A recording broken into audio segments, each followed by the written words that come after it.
ಶ್ರೀ ಗುರುಭ್ಯೋ ನಮಃ. ಗುರುವಿನ ಒಂದು ಕಾರಣ್ಯದ ಬಗ್ಗೆ ಇಷ್ಟು ಮುಂಚೆ ಭಾಗದಲ್ಲಿ ನಾನು ತಿಳಿಸ್ಕೊಟ್ಟಿದ್ದೆ. ರಾಮಾಯಣವನ್ನು ಹೇಳಿರುವಂಥವ್ರು ನಾರದ ಮಹರ್ಷಿಗಳು, ಬರೆದಿರುವಂಥವ್ರು ವಾಲ್ಮೀಕಿ ಮಹರ್ಷಿಗಳು ಅಂತ ನಾವಿಲ್ಲಿ ತಿಳ್ಕೊಬೇಕಾಗುತ್ತೆ.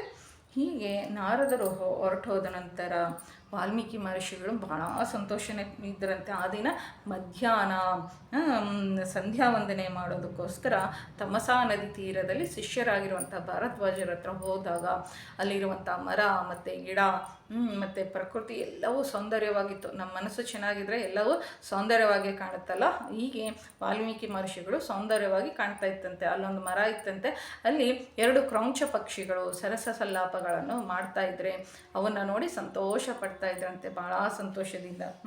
ಆ ನದಿಯನ್ನು ನೋಡ್ತಾ ಇದ್ರೆ ರಾಮನಷ್ಟು ಸ್ವಚ್ಛವಾಗಿರುವಂಥ ನೀರಲ್ವಾ, ಗಂಗಾ ಪ್ರವಾಹದಂಥ ಜೀವನ ಅಲ್ವಾ ರಾಮಂದು, ಆಕಾಶದಷ್ಟು ವಿಶಾಲವಾಗಿರುವಂಥ ಹೃದಯ ಅಲ್ವಾ ರಾಮಂದು, ಸೀತಮ್ಮನ ಪಾತಿವ್ರತೆ ಎಷ್ಟು, ಹನುಮಂತರ ಸ್ವಾಮಿ ಭಕ್ತಿ ಎಷ್ಟು ಅಂತ ಈ ಥರ ಮನಸ್ಸಿನ ಪೂರ್ತಿ ರಾಮಾಯಣ ಇರುವಂಥ ವಾಲ್ಮೀಕಿ ಮಹರ್ಷಿಗಳಿಗೆ ಒಂದು ದುಃಖಕರವಾಗಿರುವಂಥ ಘಟನೆ ನೋಡುವಂಥ ಒಂದು ಪರಿಸ್ಥಿತಿ ಬರುತ್ತೆ. ಆ ಪಕ್ಷಿಗಳಲ್ಲಿ ಒಂದು ಪಕ್ಷಿಯನ್ನು ದೂರದಲ್ಲಿರುವಂಥ ಬೇಟೆಗಾರ ಗಂಡು ಪಕ್ಷಿಯ ಎದೆಯೊಳಗೆ ಬಾಣವನ್ನು ಬಿಡ್ತಾನೆ.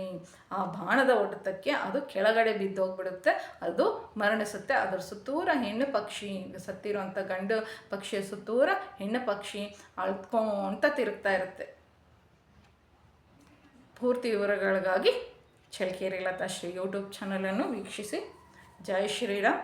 ಸದ್ಗುರುನಾಥ್ ಮಹಾರಾಜ್ ಕಿ ಜೈ. ಕೇಳಿದ್ದಕ್ಕೆ ಎಲ್ಲರಿಗೂ ಧನ್ಯವಾದಗಳು.